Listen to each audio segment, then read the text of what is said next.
Hello students, hello and welcome welcome back to another video. This is advocate Shaukat Mir. बेटा, जैसे कि आप सब जानते हैं कि मैंने आपको थोड़ा बहुत जो मेरी तरफ से हो पाया वो मैंने पढ़ाया है, और आपका एग्जाम भी नजदीक आ गया और बहुत सारे बच्चों ने कमेंट्स किए और कमेंट सेक्शन में वो अपनी अपनी प्रॉब्लम्स बताते रहे। तो मुझे लगा कि उन सारी प्रॉब्लम्स के लिए एक ही वीडियो में कोई सोल्यूशन निकाल कर लाते हैं, ठीक है। तो मैंने कुछ पॉइंट्स कमेंट सेक्शन में जो मुझे मतलब डाउट्स आते रहे बच्चों के, या फिर कुछ सवालात आते रहे जहाँ उनको कुछ किसी का मोरल डाउन हो रहा था, कोई डिस्करेज हो रहा था, है ना। तो बाकी जितने भी मसले मसाइल हैं वो सारे वो ड्रॉप कर रहे थे कमेंट्स में। तो मैंने सोचा कि बजाय इसके कॉल पर एक एक बच्चे को डील करना, इससे मैंने समझा कि एक ही वीडियो बनाई जाए और सारे मसलों को हल किया जाए। मैंने एक फहरिस्त बनाई, एक लिस्ट बनाई है सारे मसलों की, जितने जो भी आपके पॉइंटर्स हैं उनकी मैंने इंपॉर्टेंट जो क्रक्स था पॉइंटर्स का, उनकी मैंने लिस्ट बनाई और मैंने सोचा कि इनको एड्रेस किया जाए।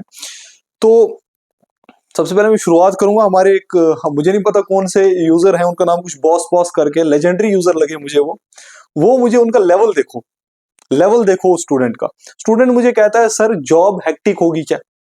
मतलब बच्चे अभी ये सोच रहे हैं हमने सिलेबस पढ़ना है, जॉब लेनी है। वो बंदा मुझे कह रहा है कि सर मुझे लगता है ये जॉब ज्यादा हेक्टिक है, तो मतलब ज्यादा परेशानी तो नहीं होगी जॉब करने में। वो ऐसी तरीके के सवाल कर रहे हैं, मतलब लेजेंडरी। वो जो भी है उसको मैं सलाम करता हूँ, but this should be the confidence. ये कॉन्फिडेंस होना चाहिए जब आप किसी भी एग्जाम का पीछा कर रहे हैं। मतलब उस बंदे को फर्क ही नहीं पड़ता कि मतलब आप एग्जाम में अपेयर होने जा रहे हैं, आपको इंटरव्यू देना है, एग्जाम क्वालिफाई करना है, फिर वेरिफिकेशन होगी डॉक्यूमेंट वगैरह की, फिर जाकर आप कहीं नौकरी करेंगे। वो ना मुझे सीधा कह रहा है सर मुझे बताइए जॉब हेक्टिक है कि नहीं है। मतलब लेवल ऑफ कॉन्फिडेंस देखिए, ठीक है जी। शुरुआत करेंगे पहले सवाल से जो मुझे अक्सर बच्चों ने पूछा, पेपर लीक का, कि सर क्या ये पेपर ऑलरेडी कुछ बच्चों तक पहुंच चुका है, लीक हो चुका है, या फिर ये सीट्स जो है वो बिक चुकी हैं, ठीक है।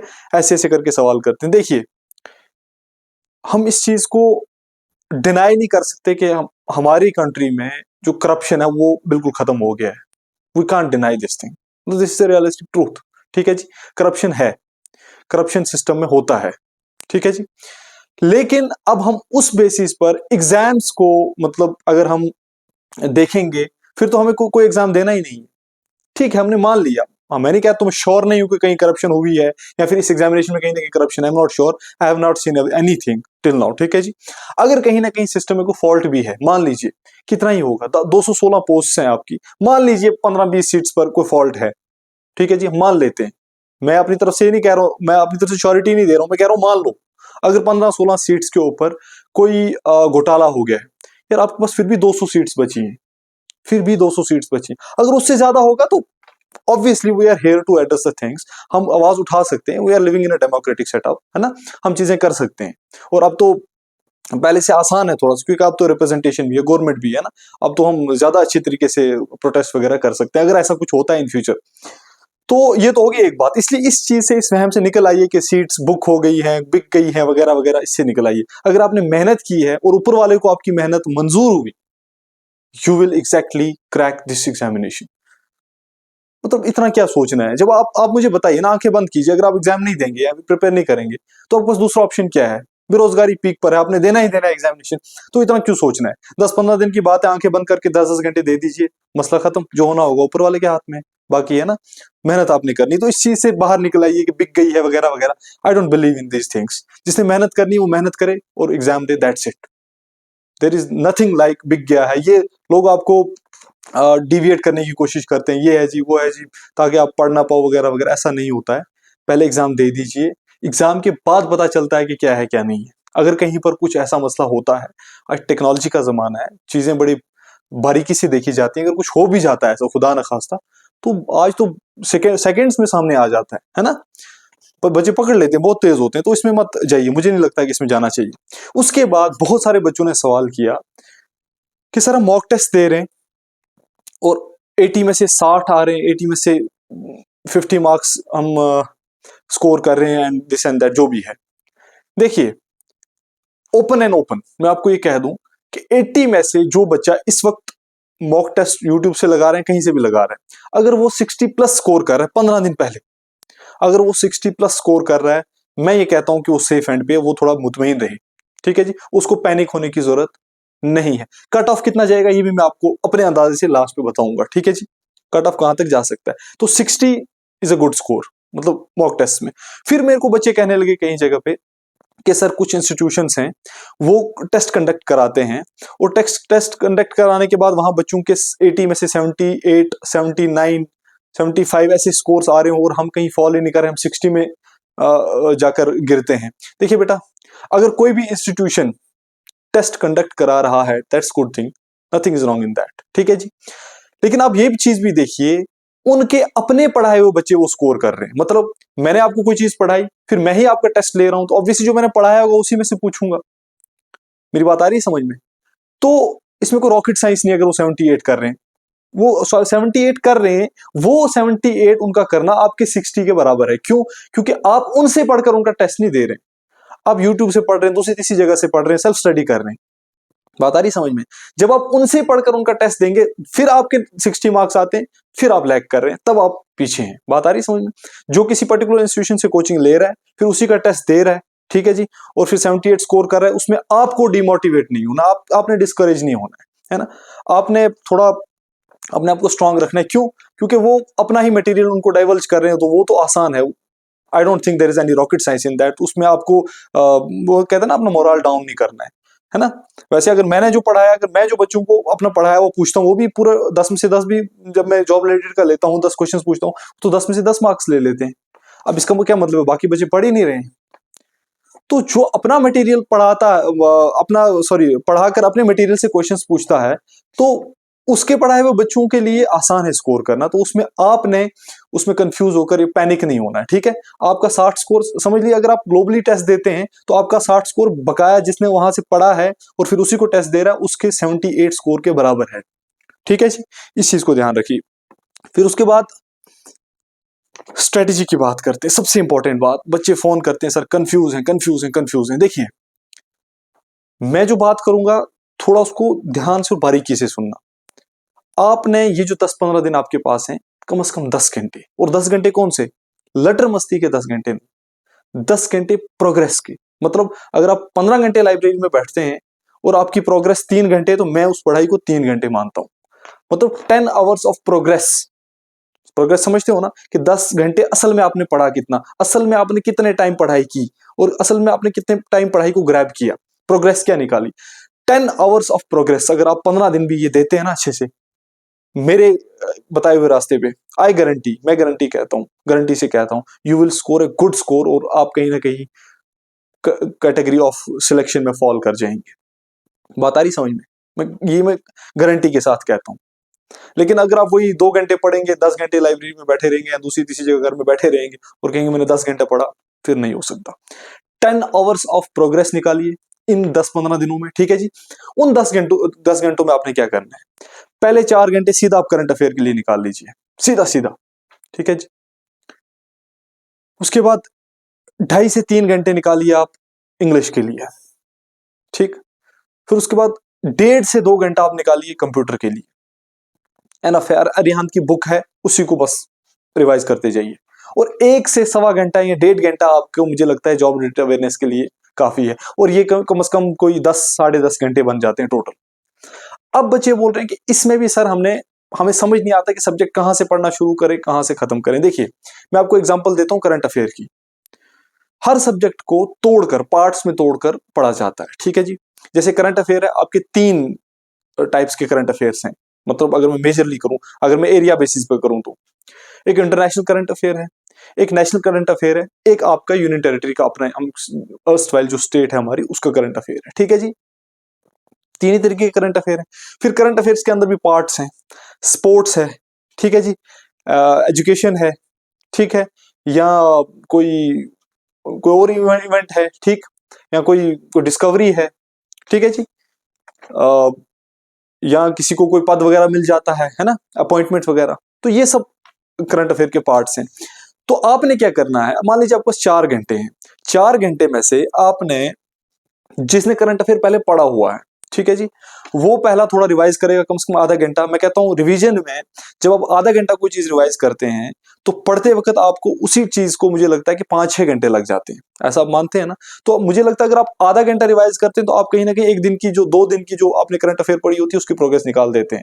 तो 15 दिन में भी अगर मुझे लगता है आप आधा आधा घंटा रिवाइज करेंगे करंट अफेयर एक पर्टिकुलर सब्जेक्ट का, तो वो 30 दिनों में मुझे लगता है आपको पूरा सिलेबस, सॉरी 15 दिनों में मुझे लगता है कि आपका सारा सिलेबस ही कवर हो जाएगा जो आपका करंट अफेयर का है। ठीक है जी, आधा घंटा रिवाइज करना है, फिर आपने इंटरनेशनल करंट अफेयर पढ़ना है आधा घंटा या पौना घंटा या 40 मिनट जितना आपसे हो सकता है।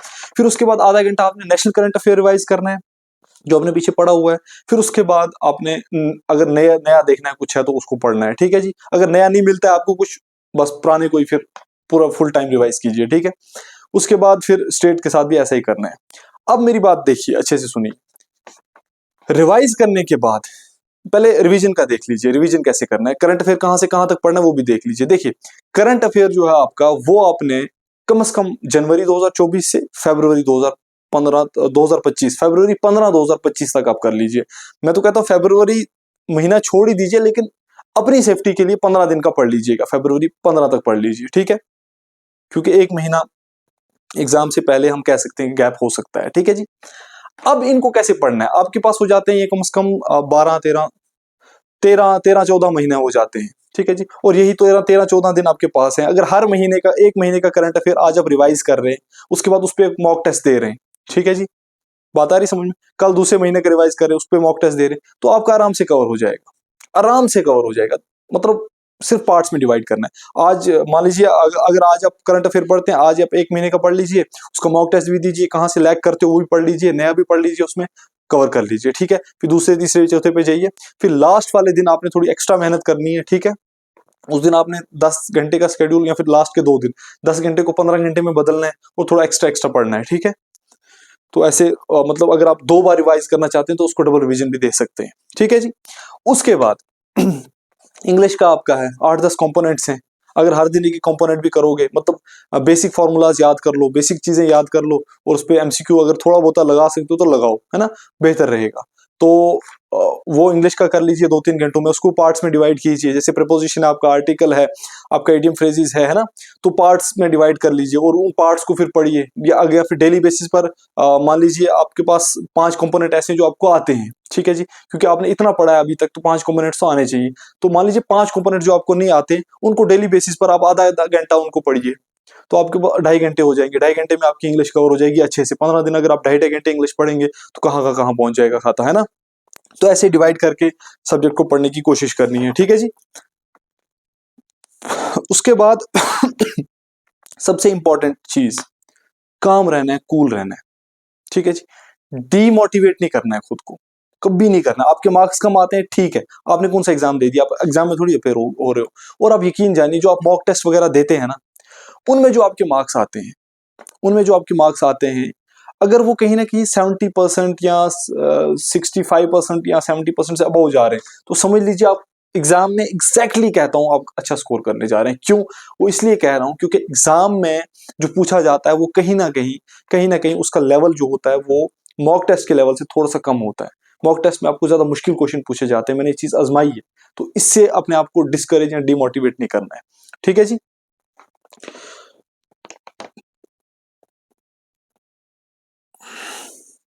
और हाँ, सबसे इंपॉर्टेंट चीज, हर चीज को पॉजिटिव लीजिए, हर चीज को पॉजिटिव लीजिए। आपको कोई कह रहा है कि आपके मार्क्स कम आ रहे हैं, ठीक है, उसने अपने तरीके से पढ़ाया, अपने क्वेश्चन डाले, उसके बच्चों ने मार्क्स अच्छा किया, मैंने कम किया, कोई मसला नहीं, मेरे लिए ठीक है, जितने मैंने लिए मेरे लिए अच्छे हैं। पॉजिटिव ले लीजिए, हर चीज को पॉजिटिव ले लीजिए। चाहे आप 80 में से 40 भी स्कोर करते हैं, फिर भी आप पॉजिटिव इंटेंट के साथ जाएंगे तो आपके एग्जाम हॉल में कम से कम 20 क्वेश्चन तो ऐसे ही, मतलब आपके पॉजिटिव इंटेंट की वजह से ठीक हो जाएंगे। ये होता है।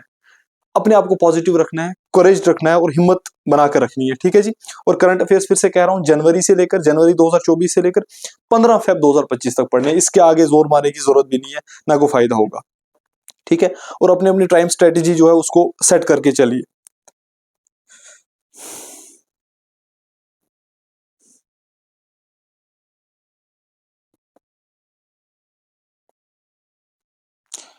एग्जाम के रिलेटेड एक और चीज है,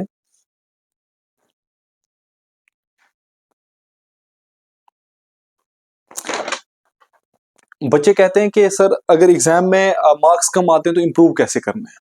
सबसे इंपॉर्टेंट चीज है जो अभी तक मुझे मतलब लगी हर कमेंट में से, इंप्रूव कैसे करना है। देखिए कभी कभी ऐसा होता है कि एग्जामिनर जो है वो, मान लीजिए मॉक टेस्ट आप दे रहे हैं, मैं मॉक टेस्ट के बेसिस पे बात कर रहा हूँ, ठीक है।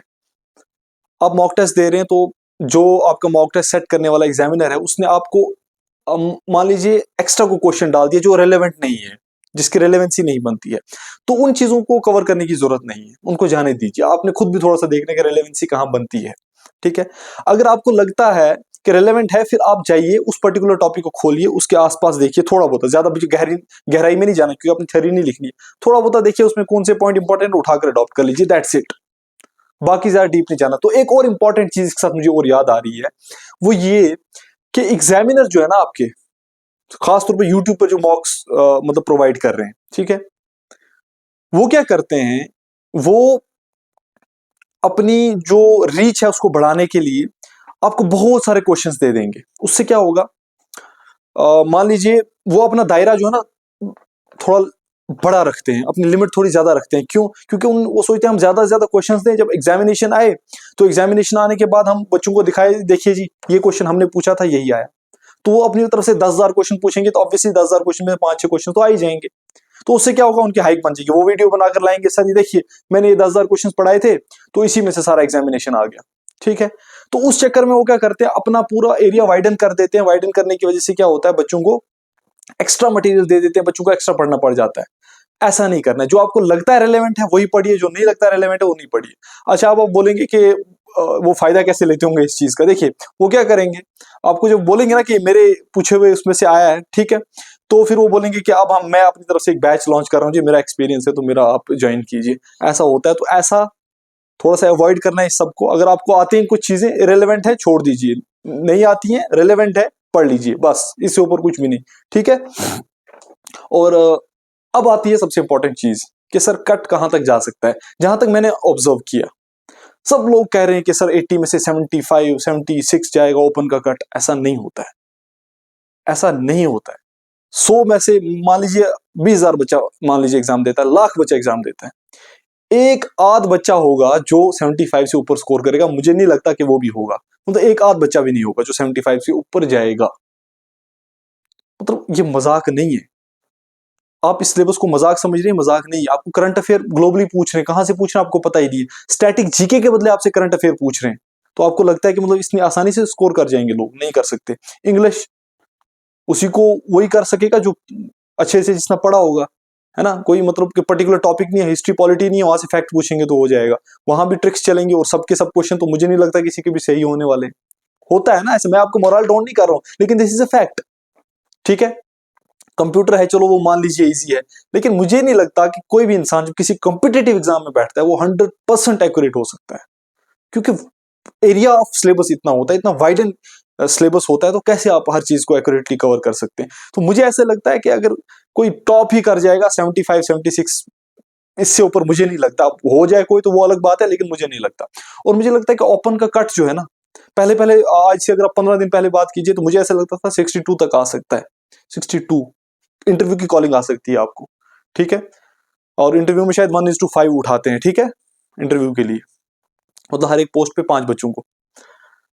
तो लेकिन अब मुझे ऐसे लग रहा है कि मतलब with the passage of time मुझे ऐसा फील हो रहा है कि जो बच्चा 64 से 66 के बीच, मतलब इससे ऊपर, इससे 64 से 66 से ऊपर जो स्कोर कर रहे हैं, मान लीजिए आप 64 से ऊपर समझ लीजिए, 64 से ऊपर जो बच्चा स्कोर कर रहा है, और वो मुझे लगता है कि इंटरव्यू के बाद वो इन हो सकता है। ऐसे तो आप 57 भी मुझे लगता है स्कोर करेंगे, 58 भी स्कोर करेंगे तो आपको शायद इंटरव्यू की कॉल आ सकती है। क्यों? क्योंकि इंटरव्यू के लिए बहुत ज्यादा बच्चे लेने उन्होंने, तो 58 59 तक जा सकता है कट, ठीक है।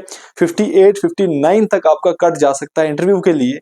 और अगर आपने सिलेक्शन लेनी है तो आपको कम से कम 64 से ऊपर, 64 से ऊपर आपको मार्क्स स्कोर करने पड़ेंगे, ठीक है। और अगर आप मॉक टेस्ट में 60 स्कोर कर रहे हैं तो इसका मतलब आप एग्जामिनेशन में जाकर वही 72 या 73 स्कोर करेंगे, ये मैं गारंटी करता हूं आपकी, ठीक है जी। इसलिए मोरल डाउन नहीं करना है। तो ये थी कुछ सवाल, ठीक है जी, ये थे कुछ सवाल, सॉरी क्वेश्चंस। बोल बोल के मेरे को माइंड ही वो डिविएट हो गया, मैं क्या बोल रहा हूँ। तो इसके अलावा भी अगर किसी को कुछ डाउट क्वेश्चन वगैरह कुछ भी होगा, ठीक है जी, 7006233953, this is my contact number, ठीक है जी। मैंने पहले वीडियोस में भी प्रोवाइड किया है, आप मुझे कॉन्टैक्ट कीजिए। इसके अलावा अगर कोई डाउट है तो मैं उसको क्लियर करने की कोशिश करूंगा, ठीक है जी। Thank you, thanks a lot, good bye, take care and best of luck and wish you better for your examination and do it now, क्योंकि अब टाइम है करने का। आज से पहले आप पढ़ रहे थे, अब उसको याद करने का और डाइवर्ज करने का टाइम है, ठीक है जी। इसके बाद भी अगर मुझे लगा हफ्ते के बाद या 2 दिन, 5 दिन, 6 दिन या फिर एग्जामिनेशन से पहले कोई वीडियो बनाकर लाना पड़ा आपके सामने, तो मैं ले आऊंगा फिजिकली, जिसमें मैं आऊंगा। बाकी मॉक टेस्ट वगैरह मैं कंडक्ट कराऊंगा बीच बीच में, ठीक है जी। एक इंपॉर्टेंट अनाउंसमेंट जो मुझे बड़ी जरूरी करनी थी, जो मुझे भूल गई। मेरे पढ़ाए हुए सिलेबस के बारे में बच्चे बहुत पूछते हैं कि सर आपने जो पढ़ाया है हमें वो समझ नहीं आ रही, कैसे पढ़े। देखिए, मैंने सबसे पहले आपको 17 लेक्चर्स प्रोवाइड किए, ठीक है, जॉब रिलेटेड अवेयरनेस के, और उस 17 की पीडीएफ भी पड़ी हुई है। उनमें से फिर मैंने आपको कहा कि लेक्चर 1 से लेक्चर 7 तक आप वीडियो देखिए और पीडीएफ टेलीग्राम से उठाइए, जिसका लिंक मैंने डिस्क्रिप्शन में, हर वीडियो की डिस्क्रिप्शन में पड़ा हुआ है, इस वीडियो की डिस्क्रिप्शन में भी होगा, ठीक है जी। टेलीग्राम से वो लिंक उठाइए, सॉरी पीडीएफ उठाइए पहले 7 लेक्चर्स की, वो पढ़िए। वो पढ़ने के बाद फिर आप मेरा वन शॉट देखिए, पहले लेक्चर 1 से लेक्चर 7, फिर लेक्चर 7 के बाद वन शॉट देखिए मेरा, ठीक है जी। जो मैंने लीगल टर्मिनोलॉजीज वाला, वो बेटर है उससे कि जो मैंने क्लासेस पढ़ाई उनको मत पढ़िएगा क्लासेस को, क्योंकि उसमें मुझे लगता है कि थोड़ी सी कम है लीगल टर्मिनोलॉजीज, वन शॉट में मैंने ज्यादा डाली है, ठीक है। मैं खुद अपने कंटेंट की वो मुखालफत कर रहा हूँ। तो लेक्चर 8, 9, 10, 11, 12, 13, 14, 15 इसको आप स्किप कर दीजिए। लेक्चर 8, 9, 10, 11, 12, 13, 14, 15, ठीक है। इन 8 लेक्चर्स को आप कीजिए स्किप, इनकी जगह देखिए एक ही वन शॉट, ठीक है। वन शॉट देखने के बाद उसका भी पीडीएफ मैंने पिन करके रखा है टेलीग्राम चैनल पर, ठीक है। उसके बाद आप लेक्चर 16 और 17 जरूरी देखिए, बहुत सारे बच्चों ने स्किप किया है लेक्चर 16 और लेक्चर 17, इंपॉर्टेंट है, ठीक है जी। इसमें टाइप्स ऑफ कम्युनिकेशन और एक और टॉपिक है आपका, वो मैंने कवर कर दिया है, ठीक है। उसकी पीडीएफ भी आपको टेलीग्राम पे मिल जाएगी। बकाया इसके अलावा मुझे नहीं लगता कुछ रह गया, ठीक है जी। Thank you, thanks a lot, good bye, और do subscribe and share my channel to others. और मैं ये क्या ही कह सकता हूँ, ठीक है जी।